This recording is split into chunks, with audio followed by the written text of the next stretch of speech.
Hola, nosotros somos el grupo 3, integrado por Sofía Molina, Julio Romero, Sofía Vilés y Antonia Taborda, y hoy vamos a estar hablando sobre el artículo El mapeo de la corteza parietal caudal inferior apoya la hipótesis sobre un área cortical moduladora. Primero es importante mencionar que este artículo es escrito por dos autores diferentes, los cuales hacen parte de Leiden University, y este artículo además ha sido citado más de 11 veces y tiene un factor de impacto de 7.4. Durante esta presentación hablaremos sobre la introducción, los métodos, los resultados, la discusión y la conclusión a la que llegó este artículo. Es importante mencionar que el lóbulo parietal en su cara externa o lateral se divide en tres segmentos. Específicamente se va a hablar sobre el segmento inferior, el cual a su vez se subdivide en rostral, medial y caudal, enfocándonos específicamente en la parte caudal. Este artículo lo que busca es determinar si el área caudal está involucrada en procesos cognitivos, de aprendizaje o de lenguaje, y es por esto que ellos usan una resonancia magnética para ver qué parte del cerebro alumbra en un momento específico. Ahora les voy a explicar los métodos bajo el cual se realizó este estudio, el cual se subdividió en participantes, estímulos, procedimientos y adquisición de datos. Respecto a los participantes, estos fueron aprobados por el Comité de Ética Médica del Centro Médico de la Universidad de Leiden. Participaron 52 estudiantes bilingües que sabían holandés e inglés, de los cuales fueron 34 mujeres y 11 hombres entre los 18 y 27 años. Ahora, respecto a los estímulos, ahí se seleccionaron 48 imágenes, de los cuales se utilizaron ciertas variables como tiempo de reacción, número de letras y sílabas, fricativa inicial, estadísticas y complejidad de las palabras, tanto las que estaban en inglés como las que estaban en holandés. Respecto al procedimiento, se realizó una tarea de cambio de idioma que requería de un control cognitivo con dos niveles de demanda, L1 y L2, para mapear la conectividad funcional del IPC caudal. En el experimento, los participantes debían realizar una tarea de cambio de idioma que se controló con un software de ePrime. La prueba empezaría con una señal visual y dependiendo del color, rojo para el holandés y azul para el inglés, los estudiantes debían nombrar la prueba en el idioma que mostraba el color. Posterior a esto, los participantes se familiarizaron con las imágenes y aprendieron la asociación entre la señal de color y el lenguaje de respuesta y realizaron una tarea de cambio de idioma a pequeña escala cuando no se usaban imágenes. Estos datos fueron adquiridos mediante un escáner de resonancia magnética en el Centro Médico de la Universidad de Leiden. Respecto al análisis de datos, estos datos de comportamiento analizados incluían un tiempo de reacción. Al realizar la tarea de cambio de idioma, se analizó el efecto del contexto y el idioma, seguido de una prueba T pareada. Después, al analizar la conectividad funcional del IPC caudal, se crearon más. En cuanto a los resultados, luego de descartar RT de menos de 750 ms y más de 1600 ms, se halló que para hablar el idioma más débil es necesario suprimir o interrumpir el lenguaje más fuerte, y este cambio resulta ser bastante difícil. Por lo anterior, el lenguaje más fuerte resultó ser el más lento en las pruebas de cambio como en las pruebas de no cambio.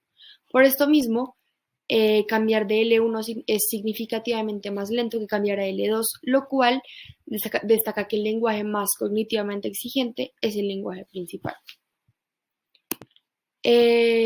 Según los resultados, cuando los participantes cambiaron a L1, hubo una disminución lineal importante en la conectividad funcional entre el grupo caudal IPC izquierdo y múltiples grupos como 2 en la corteza preagneus, 1 en la corteza occipital lateral, la división inferior, un grupo en la corteza fusiforme occipital temporal, la división posterior y un grupo en la circunvolución lingual. El cúmulo caudal del IPC también mostró un aumento significativo en su conectividad funcional con un grupo ubicado en el lado izquierdo del grupo caudal IPC. El grupo caudal IPC a la vez mostró un patrón funcional diferente en cuanto a la conectividad con otras partes del cerebro en comparación con el IPC caudal izquierdo, en el momento en que los participantes cambiaban a L1. Por otro lado, se observó una disminución lineal significativa en la conectividad funcional entre el IPC caudal derecho y un segmento en la corteza cuneal, pues no se encontró una asociación funcional positiva con otras partes del cerebro. Los resultados de PPI al cambiar a L2.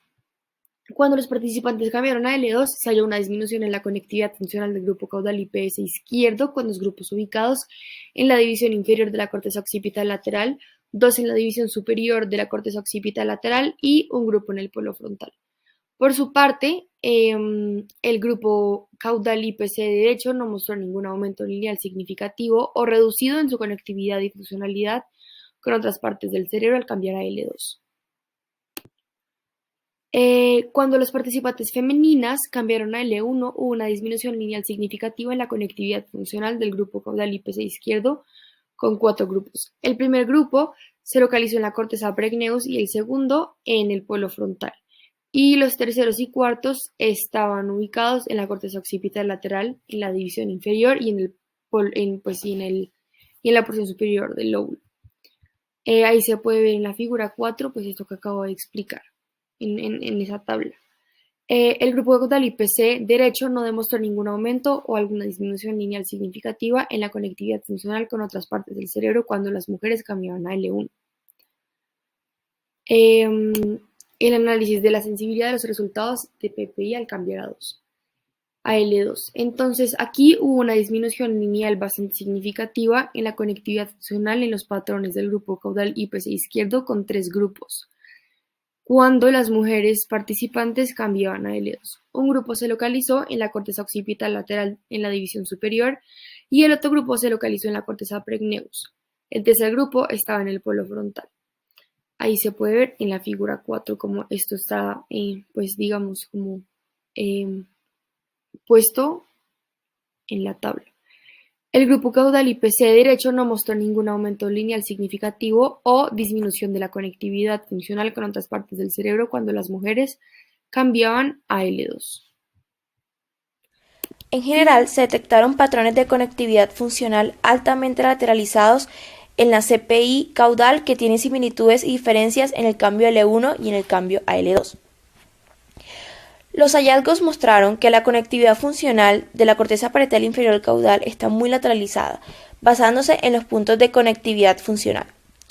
Es importante recalcar que está muy lateralizada hacia la izquierda. El cambio L1 se caracteriza por el reclutamiento bilateral del CPI rostral, mientras que el cambio a L2 está marcado por la participación del grupo rostral derecho. La corteza parietal inferior rostral está involucrada en el control cognitivo del lenguaje. Observamos que la corteza parietal inferior caudal no tiene participación en el desempeño de tareas en las mismas condiciones experimentales. Es importante aclararles que esta tabla que se muestra a continuación muestra en resumen todo lo que les hablaré, por eso me pareció importante añadirla en cada parte de este video. Conectividad funcional del IPC caudal similar al cambiar a L1 y L2. En el estudio actual se ha demostrado que al cambiar tanto a L1 como a L2, la corteza parietal inferior tiene una conectividad funcional negativa con el polo frontal, lo que se asocia con tiempos de reacción más cortos al producir palabras en L2 en un contexto de cambio de idioma. La división inferior de la corteza occipital lateral tiene una conectividad negativa al cambiar de L1 a L2. Según estudios previos, la conectividad funcional positiva se traduce en un mejor desempeño en las habilidades cognitivas, como la generación de verbos y el reconocimiento automático de palabras. En el estudio actual no se pudo observar lo anterior, debido a la desactivación de la corteza parietal inferior en el desempeño de las tareas. De ciertas áreas cerebrales y la corteza visual mejora capacidades cognitivas. Sin embargo, esto no se ha abordado ampliamente, por lo que no se puede concluir qué efectos diferentes podrían esperarse cuando tales asociaciones funcionales no existen. Lo que sí es evidente en el presente estudio es que, en general, el contexto cognitivamente más exigente se caracteriza por asociaciones funcionales más negativas. Una explicación tangible es que el CPI caudal no forma parte de las áreas cerebrales involucradas en el control cognitivo. Esto fortalece aún más la idea de que no es toda la parte de la corteza parietal inferior la que contribuye al control cognitivo, sino una o dos partes de su organización tripartita. Además, el IPC caudal izquierdo tiene conectividad funcional negativa con la circunvolución del cíngulo. Esta parte de la corteza monitorea los conflictos entre lenguajes y contribuye a la selección de respuestas.